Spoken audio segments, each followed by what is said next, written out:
I'm Chelsea Handler, and this is my house. Come on in. All right, today we are rating stand-up comedian, author, and late-night talk show host estimated to be worth $35 million. Chelsea Handler's Bel-Air, California, home featured on Architectural Digest. My first house that I've ever bought, and there was just a lot of closed-off spaces, and I really wanted open spaces, and I wanted indoor-outdoor living, because why else are we living in California if we don't get all of those things? That's true. Can't argue with her there, but to start, let me give you some context on this house. This is a 1960s build, 6 bedrooms, 7 bathrooms, over 5,000 square feet, right above the Bel-Air Country Club, for those of you familiar with Los Angeles. And if you've been wondering what $10 million buys you these days in La La Land, well, $10.4 million to be exact. Here you go. Let's check it out. Let's see if it's worth it. The nicest piece of art I probably have ever bought myself, because I went to Art Basel one year with a boyfriend at the time, and I thought, I better buy something. I like the Alex Prager print on the other wall, but this is just an overpriced set of 4x4s. Although I'm glad she bought a statue over an NFT, at least the lumber will hold its value. The cabinetry was already done, and I kind of liked that it was a weird color, like a light blue, kind of medical grade color. I just thought that was funky, and I thought, why not, let's enhance that. This kitchen's fine, somewhat underwhelming for a $10 million home, but for those of you who don't have $10 million laying around, small things like changing out countertops or swapping out hardware can really upgrade a kitchen without breaking the bank. Most people think, I got to gut this entire thing and start over from scratch. Sometimes that's true, but sometimes all you really need is a few small adjustments. Especially nowadays, with the cost of remodeling, see what you can do before a full-on demo.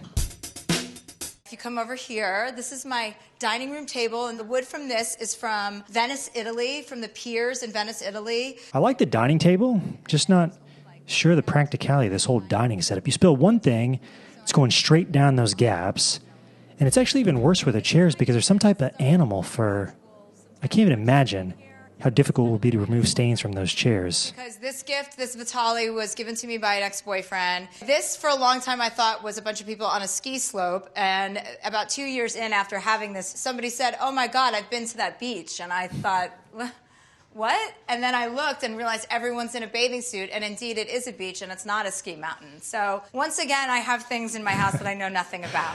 So far, she's had my favorite collection of modern art. I will say my favorite form of contemporary art is probably photography. Yeah, the camera really profoundly changed art when it was invented. Like pre-19th century, most art was realism, impressionism. They were trying to depict exactly what was in front of them to a certain extent. But once the camera came out, you have this gradual shift from realism, because obviously nothing is more realistic than a photograph, to the whole abstract movement. But yeah, that was basically a long-winded version of me saying I've enjoyed her art so far. And then this is where all the magic happens. Come on in. This is my bedroom. So originally, this was a wall. There was no glass, and there was no way to see the pool. We built out the balcony here, blew it out this way. So most of the mid-century homes we've reviewed, Emma Chamberlain, Dakota Johnson, those are the two that obviously come to mind. Those have been from the 50s, whereas this house is from the 60s. This really doesn't matter since she's not trying to create a period-accurate design, but in the 50s, you're coming out of the war, heading into Korea. It was a very traditional, very uniform time in the country, and that whole societal influence was reflected in the interior design. Simplicity, minimal, functional. Most of the materials were either woods, leathers, fabrics, lots of high-quality, durable materials. And in the 60s, you had the invention of plastic furniture. That's really where you start to see the odd shapes and bright colors, the culture and the interior design start to swing in the other direction. And so when people say, I want a mid-century design, well, do you want a 40s, 50s, 60s? Because each one is a little different on its own. But I want to know, when do we get to the point when people start asking for their home to look like the 90s or 2000s? I bet it's within, give it 30 years, maybe even sooner. Not looking forward to that.